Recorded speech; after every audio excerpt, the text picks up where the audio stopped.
Hello everyone, welcome to my YouTube channel. आप सभी का स्वागत है हमारे आज के इस वीडियो में। और फ्रेंड्स, इस वीडियो में बात करने वाले हैं लेवल 1 यानी कि ग्रुप डी की वैकेंसी 2024 के बारे में। और आप लोगों को पता है कि अक्टूबर के आसपास आपकी ग्रुप डी यानी कि लेवल 1 की वैकेंसी आएगी। और सबसे पहले अगर संख्या की बात करें तो काफ़ी बड़ी संख्या में वैकेंसी आने की उम्मीद छात्र लगा रहे हैं, लेकिन इस वीडियो में मुद्दा वो नहीं है। इस वीडियो में मुद्दा कुछ और है जो आपको मैं बताऊंगा ऑफिशियल नोटिस के माध्यम से। और कहीं ना कहीं ये नोटिस कुछ लोगों के लिए गुड न्यूज़ है, वहीं कुछ लोगों के लिए बैड न्यूज़ है। तो क्या कुछ है इस नोटिस में, चलिए इस वीडियो में देखते हैं। उससे पहले अगर आपने चैनल को सब्सक्राइब नहीं किया है तो चैनल को भी सब्सक्राइब करके बेल आइकन को प्रेस कर लीजिए।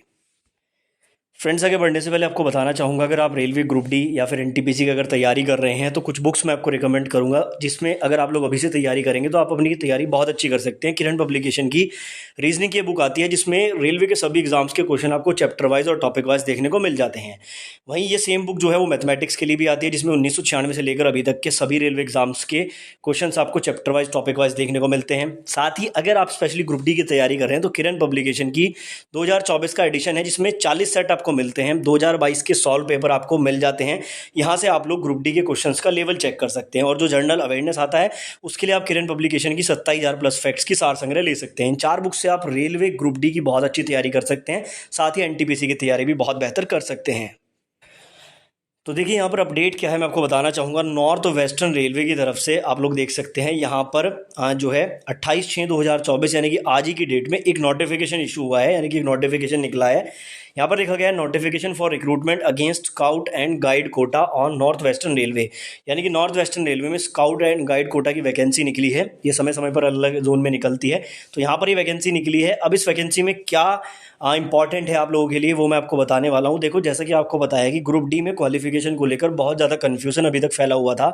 और कुछ लोगों का ये कहना था, जैसे रेलवे चेयरमैन वगैरह से जब टीचर्स की मीटिंग हुई थी तो उस टाइम पर एक आ गया था कि ग्रुप डी से आईटीआई को हटा दिया जाएगा। बहुत सारे आईटीआई स्टूडेंट नाराज़ थे, बहुत सारे 10th पास कैंडिडेट खुश भी थे। लेकिन अभी क्या है, अभी तक का रूल जो वेबसाइट्स पर अवेलेबल है, जो रेलवे का अभी रूल है, उसमें ये है कि जो लगभग 85% पोस्ट हैं जो मैकेनिकल डिपार्टमेंट वगैरह की है या फिर जो इलेक्ट्रिकल डिपार्टमेंट की है, वो आईटीआई उसमें मांगी जाएगी। और बाकी जैसे मेडिकल की जो पोस्ट होती है, जैसे आपकी हॉस्पिटल अटेंडेंट होती है, या फिर जो पॉइंट्समैन की पोस्ट होती है ऑपरेटिंग डिपार्टमेंट में, या फिर आप कह सकते हैं स्टोर कीपर की जो पोस्ट होती है, वो वाली पोस्ट 10th वालों के लिए रहेगी।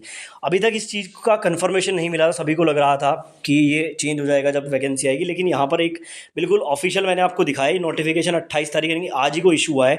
और यहाँ पर जो क्वालिफिकेशन दी गई है, ये क्वालिफिकेशन आप देख सकते हैं। देखो, सबसे पहले तो यहाँ पर ये आप देखो लेवल 1 की यहाँ पे वैकेंसी निकली है, और इसमें इन्होंने साफ साफ ये बोला है कि 10th pass from a recognised board with national apprenticeship certificate granted by NCVT, और 10th pass from a recognised board with ITI for appointment in civil engineering, mechanical, electrical, SNT and catering department.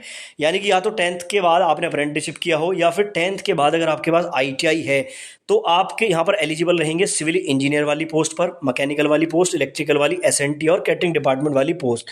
यानी कि maximum जो post होती हैं, जैसे आपकी workshop की बहुत सारी पोस्ट होती हैं, जैसे ट्रैकमैन की पोस्ट होती है, या फिर उसके अलावा जो आपकी अदर पोस्ट हैं जैसे टीआरडी है, ब्रिज है, तो इन सभी में आपका 10th के साथ आईटीआई 100% रहेगा। यहाँ से कंफर्म हो जाता है। लो, यहाँ पर ये अच्छी खबर किन के लिए है, जिन्होंने आईटीआई कर लिया है। लेकिन बुरी खबर किन के लिए है, जिन्होंने आईटीआई नहीं किया है।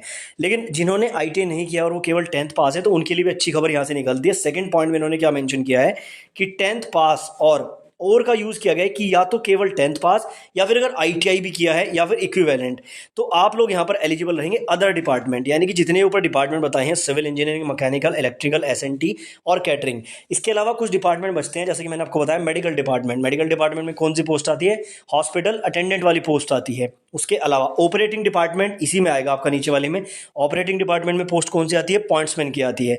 तो ऐसी कुछ पोस्ट पर 10th वाले एलिजिबल रहेंगे। लेकिन थोड़ा सा यहाँ पर जो बुरी खबर है वो ये कह सकते हैं आप लोग कि सिर्फ पॉइंट्समैन के ही पद अच्छी संख्या में आते हैं। बाकी जो आपके हॉस्पिटल अटेंडेंट है या फिर स्टोर कीपर वगैरह की जो पोस्ट है वो बहुत ही कम आती हैं।